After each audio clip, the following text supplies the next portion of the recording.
Life with Sam and Tiff. My name is Sam, and this is my beautiful wife, Tiffany. I know that we say this in all of our videos, but we really do appreciate all your comments and all the support that we've been getting and receiving from all of you. And if you haven't done so already, would you subscribe below and become part of our YouTube family? And we really do consider you part of our YouTube community, and we want to be a part of your YouTube family as well. So as you probably have noticed, Tiffany and I, we make an effort to have a healthy relationship between us. That's something that is very important for us, and we not only want that for ourselves, but we actually want that for you as well. And that's why you have seen that we've been posting so much of our YouTube videos. Content is on relationship. And today we want to talk about a topic that you probably have heard a lot about, but it's something that we really try to practice in our own relationship, and it is the topic of love language, right? The 5 love languages by Gary Chapman. So Tiffany's going to tell us a little bit more about that, so I'm going to hand that over to you, honey. In short, the author is trying to say that we need to actually learn our significant other's love language. As there are many languages around the world, love also has many languages. So in this episode, we want to share to you the importance of the 5 love languages, and we believe that this will help improve your relationship. Absolutely. So the first one is the words of affirmation, coming from the word affirmation, which has the root word Affirm. meaning Validate. yes. When this is your love language, you desire words that would make you feel validated or appreciated from the people you love. When you hear compliments and praises from people, you feel that your love tank is full, and these help you feel understood and recognized. Tips: if you have observed that your significant other keeps on affirming or complimenting other people, probably this is their love language. And if so, you can express your admiration and respect to them by also complimenting them. Be generous with your positive words. Example, when they have a new haircut, tell them positive comments. Don't dwell too much on the negative side. And I like you to know this is actually Sam's love language. He always tells me how grateful he is that I take good care of him. Me too. I do? Yeah. Okay, that's good.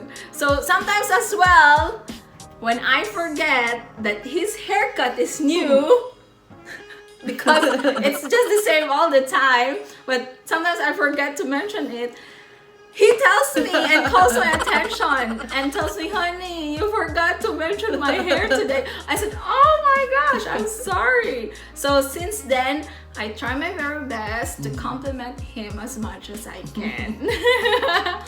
Another tip is you can leave notes around the house. You can put it on the fridge or on the door. Yeah.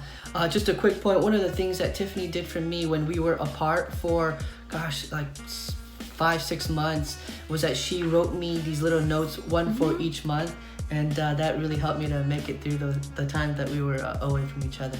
So the next love language is the love language of quality time. So for those of us who have the love language of quality time, you value togetherness, right? So what you are hungry and what you are yearning for is that undivided attention from your significant other. So if you're talking to your spouse or your significant other and you put down your phone or you give them an undivided attention, that fills their heart and they feel loved and cared for. So here's a tip for you, or for those of you that maybe have a sense that this is your significant other's love language. Next time they talk to you, give them your undivided attention. Turn the TV off. Don't scroll through your phone during dinner. Turn the tablet off. Don't multitask.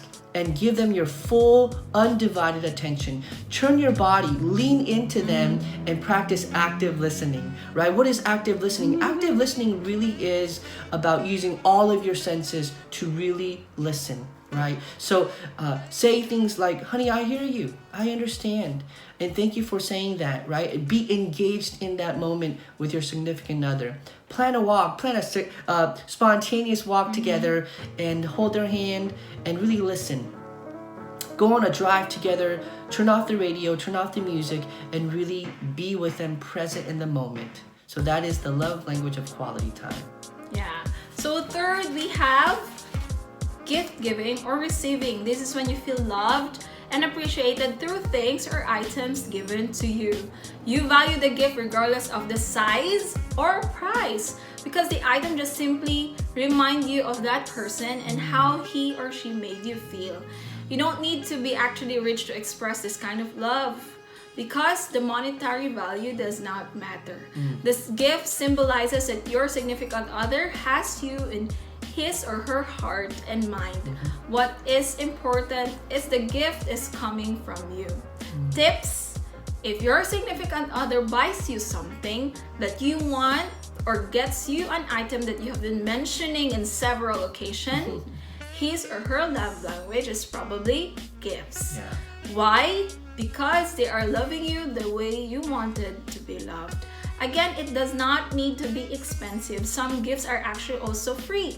If there are times that they simply ask you to get things, another example, like for example, a shampoo or some snacks, these are hints that they feel appreciated when you buy them their requests. This is a reminder for them that you love and care for them. So this is the love language of gifts. That's good. Good job. The next love language is the love language of acts of service. Now, for those of you who have the love language of acts of service, it's really about seeing a demonstration of that person's love, right? So people with this love language are not lazy or they're not high maintenance, but they simply want proof that you really do love them. If you're saying you love them, they want to see it, right? And that makes sense. So for this kind of person, when they've had a long day at work and they come home and the carpet's vacuumed, the dishes are done, that really fills their heart, right? That really makes them feel cared for. So if you sense that your significant other's love language is acts of service, actually ask them, hey honey, what can I do for you that would take some things off your plate? What can I do for you to make your week a little easier? Now, if you are that person with the love language of acts of service, then don't make your significant other guess. Be upfront with them, be clear with them. So here's an example. Say you've had a long week. Just say, honey, I've had a long week and haven't been sleeping very well. Would you mind walking the dog so I could sleep a little longer? So that way they don't have to spin their wheels trying to guess what you need. You're clear with them and they can focus on exactly how to fill your heart so that you have enough energy to give back to them. So that is the love language of acts of service. Yes. Lastly, physical touch. We all need physical touch. Even when we were born as babies, our mother's way of communicating her love was through touch because we couldn't communicate through words. However, those who have these love language need this more. Physical intimacy is part of love language of touch. It could be a hug, holding hands, even a pat on your back, or putting your head on your spouse's shoulder, sitting side by side, or cuddling. All of these help make the people feel loved. The key to this language is the connection. It is about the intimacy. Tips: if this is your significant other's love language, you can hold hands while walking, or even hold his or her hand when he or she feels anxious or nervous. Hug them or feel them close to you when they have hard days. It's not necessary for you to say much because the connection transcends the emotions or how you feel. You can even dance in a silly way when you feel like it when there's no one around. If, for example, just like us, you're in a long distance relationship, you can send them some personal items which has your cologne. This helps build a connection even when you are apart. Video chat is also a very great way to close the gap. And again, this is physical touch, the fifth love language. Good job, baby. So we know that this is just a short video and just a quick flyby of the 5 love languages.